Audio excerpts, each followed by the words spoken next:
चला तर मग आज माझ्या पद्धतीने कलेजा कसा बनवणार आहात ते बघणार आहोत। नमस्कार यूट्यूब फॅमिली, तुमचं माझ्या यूट्यूब चॅनलमध्ये सिद्धी किचनमध्ये खूप मनापासून स्वागत आहे। तर मी आज वेगळ्या पद्धतीने भातावरती कलेजा रसा कसा बनवणार आहे हे आपण बघणार आहोत। त्यासाठी मी कलेजा छान असा स्वच्छ धुवून घेतलाय।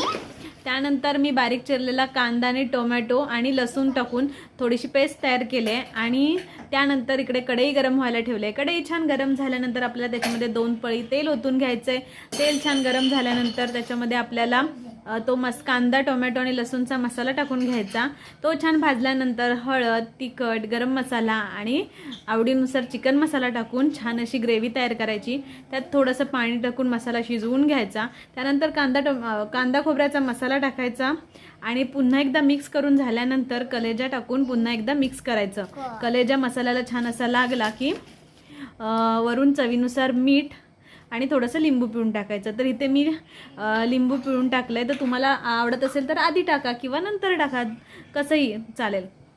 तर इथे मी लिंबाचा रस टाकून घेणार आहे आणि लिंबाचा रस टाकल्यानंतर थोडीशी आपल्याला कोथिंबीर पण ह्याच्यात वरून ॲड करून घ्यायची आहे आणि याच्यात मी थोडीशी कोथिंबीर टाकली आहे। तर तुम्हाला मी केलेली रेसिपी आवडली का कमेंट करून नक्की सांगा आणि आवडल्यास व्हिडिओला लाईक करा, शेअर करा आणि चॅनलला सबस्क्राईब करा, जेणेकरून तुम्हाला मी केलेल्या नवनवीन रेसिपी बघायला भेटतील।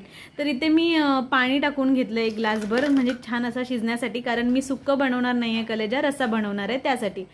तर इथे मी वरून पुन्हा एकदा थोडीशी कोथिंबीर टाकली आणि छान असं झाकण ठेवून शिजायला ठेवलं आहे। तर इथे आपली 5 ते 10 मिनिटं झाली होती। त्यानंतर कलेजासुद्धा छान असा शिजलेला आहे आणि जेवढी ग्रेव्ही मला भातावरती पाहिजे आहे तेवढी मी तयार करून घेतले। तर तुम्ही सुद्धा अशा प्रकारे नक्की करून बघा। Thanks for watching. मस्त खा आणि स्वस्त राहा।